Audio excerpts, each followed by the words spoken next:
प्रदेश में 4 बार हमें सरकार बनाने का मौका मिला,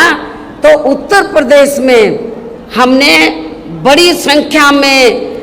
लाखों लोगों को, जो दलित वर्ग के लोग थे और जो गरीब लोग थे अन्य समाज में, उनको हमने किसी किसान भाई की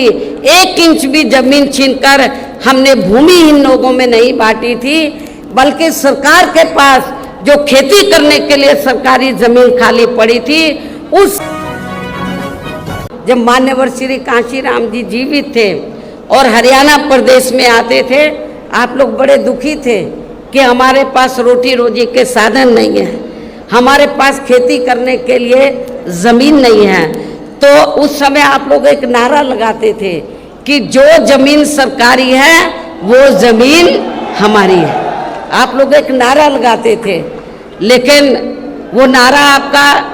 पूरा नहीं हो पा रहा था हरियाणा में, और ये कब होगा? जब आपकी सरकार बनेगी। लेकिन जब उत्तर प्रदेश में 4 बार हमें सरकार बनाने का मौका मिला, तो उत्तर प्रदेश में हमने बड़ी संख्या में लाखों लोगों को, जो दलित वर्ग के लोग थे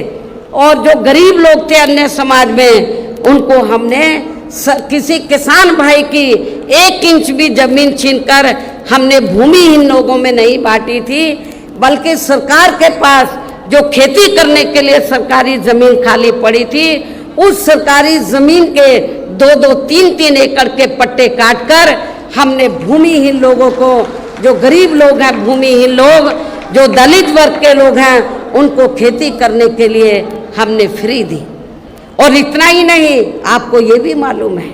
कि जहाँ पर दलित बस्तियाँ होती हैं, तो वहाँ जाते ही मालूम पड़ जाता है हर गाँव में, गांव देहात में, कि यहाँ पर दलित वर्ग के लोग रहते हैं। क्योंकि जो भी पार्टियां सत्ता में आई, उन्होंने आपकी दलित बस्तियों को विकसित नहीं किया। लेकिन जब हमारी पार्टी की सरकार बनी, हमने डॉक्टर भीमराव अंबेडकर ग्राम विकास योजना के तहत, तो जहाँ पर दलित लोग रहते थे, हमने गांव चिन्हित किए अधिक तादाद में, उनको हमने इस योजना के तहत उनको सुविधा मुहैया कराई, उनको सुविधा उपलब्ध कराई और उनको विकसित किया, डेवलप किया। परम पूज्य बाबा साहब डॉक्टर भीमराव अंबेडकर को भी यहाँ भारत रत्न की उपाधि से सम्मानित किया गया था, जिसके लिए वो हर प्रकार से पात्र भी थे, जो इनको बहुत पहले ही ये सम्मान मिल जाना चाहिए था, जिसके लिए विशेषकर कांग्रेस पार्टी प्रमुख तौर से जिम्मेवार व कसूरवार भी है। इससे इन वर्गों के प्रति इस पार्टी की हीन व जातिवादी मानसिकता साफ झलकती है, जिसने इनके कारवां को आगे बढ़ाने वाले वे हर मामले में समर्पित व्यक्तित्व मान्यवर श्री कांशीराम जी के देहांत होने पर केंद्र में रही इसी कांग्रेस पार्टी की सरकार के चलते हुए एक दिन का भी राष्ट्रीय शोक घोषित नहीं किया गया था।